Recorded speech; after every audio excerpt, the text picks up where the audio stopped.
I was at the mall a while ago and I noticed that they'd installed these new condom machines in all the bathrooms, which doesn't really affect me because I think we've established that I'm not the kind of guy who's ever been in urgent need of a condom.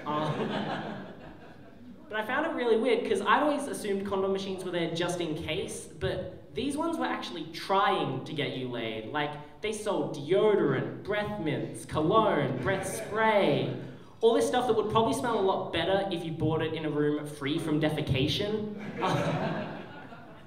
They even sold this thing called pheromone spray, which is supposed to give off this chemical signal that makes you irresistible to women.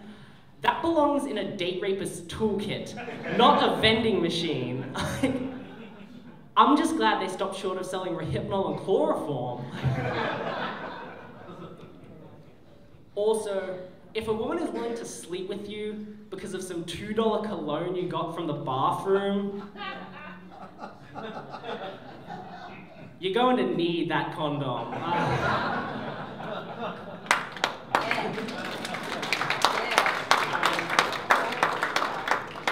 Sometimes I worry that that joke is sexist, and so I'd just like to say that regardless of whether you're a man or a woman, if you have lots of sex with lots of different people, I think that's gross. I'm an equal opportunity prude. I don't discriminate.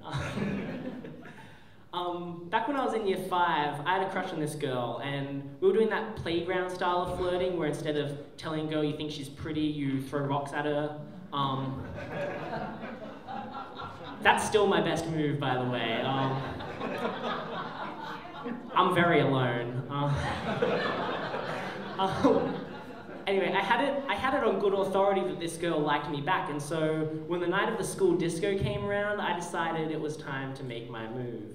So I get to the disco, and if you've ever been to a school disco, then you know that there's always a really romantic atmosphere. Like, the lights are turned way down low, teachers are watching you from every corner of the room. And as far as the music goes, well, all I can say is that for a bunch of primary school students, Crazy Frog is the next best thing to Barry White. A ring-a-ding-ding-ding, baby.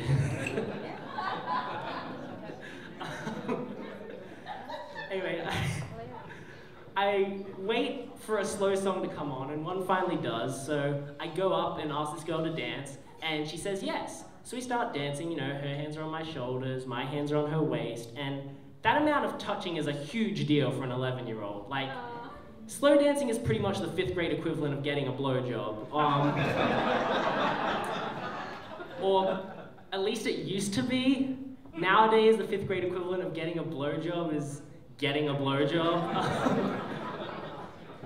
And the 5th grade equivalent of going all the way is anal.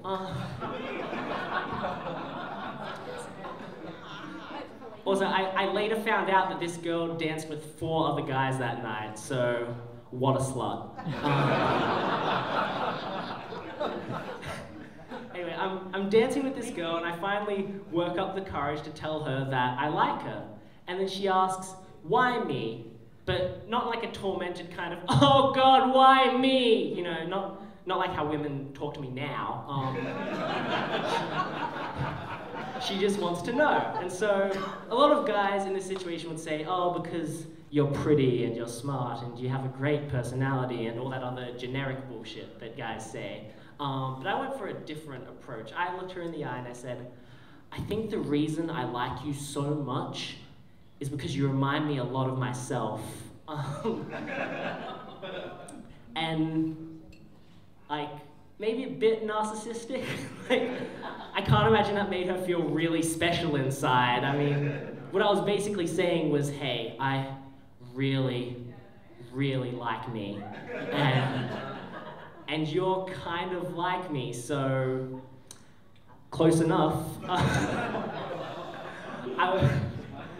I was so in love with myself back then, but I was too young and innocent to realize that loving myself was totally an option.